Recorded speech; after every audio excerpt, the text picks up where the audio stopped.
ഈ ബോധമില്ലാത്തത് കൊണ്ടാ സ്കൂളിൽ തോക്കുമ്പോ SLCക്ക് തോറ്റാ ചാവാൻ പോകുന്നേ. SLCക്ക് തോറ്റാൻ പോയി ചാവുന്നില്ലേ, തൂങ്ങുന്നില്ലേ? പ്രേമിച്ചവൻ തേച്ചാ പോയി തൂങ്ങുന്നില്ലേ? എന്റെ പ്രിയപ്പെട്ട സഹോദരങ്ങളെ, കടം വന്നാ പോയി ആത്മഹത്യക്കുന്നില്ലേ? നിങ്ങൾക്കറിയൊരു സത്യം, നബി സല്ലല്ലാഹു അലൈഹി വസല്ലമ തങ്ങൾ പറഞ്ഞു, ആത്മഹത്യ ചെയ്തവന് സ്വർഗം ഹറാമാണെന്ന് നബിയുനാ റസൂലുള്ളാഹി. നബി തങ്ങൾ പറയുകയാ, എടോ, ആത്മഹത്യ ചെയ്യുന്ന ഒരു മനുഷ്യന് സ്വർഗം ഹറാമാ. അവൻ ഒരു കാലത്തും സ്വർഗത്തിൽ പോകില്ല. കാരണം അവന് തൗബയില്ല.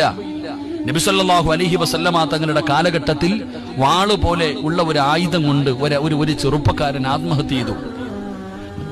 സഹീഹ് മുസ്ലിമിലെ ഹദീസ് കാണാം. നബി സല്ലല്ലാഹു അലൈഹി വസല്ലമ തങ്ങളുടെ കാലഘട്ടത്തിൽ വാള് പോലെയുള്ള ഒരു ആയുധം കൊണ്ട്, കത്തി പോലെയുള്ള ഒരു ആയുധം കൊണ്ട് ഒരാൾ സ്വന്തമായിട്ട് ആത്മഹത്യ ചെയ്തു. ജനാസ കൊണ്ടുവച്ചപ്പോ നബിതങ്ങൾ പറഞ്ഞു, സ്വഹാബ, നിങ്ങൾ ആരെങ്കിലും നിസ്കരിക്കാൻ.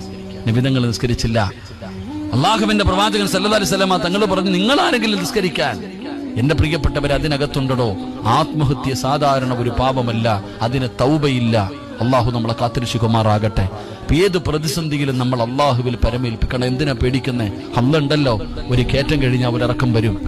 ഇന്ന മാൽ ഉസ്രി യുസ്റ, ഒരു കയറ്റം കഴിഞ്ഞാൽ ഒരിറക്കം വരും. ഒരു പ്രയാസം വന്നാൽ അതിന് പുറകിൽ സന്തോഷം അള്ളാഹു തരും. ഒരു ദുഃഖത്തിന്റെ പുറകിൽ സന്തോഷമുണ്ട്.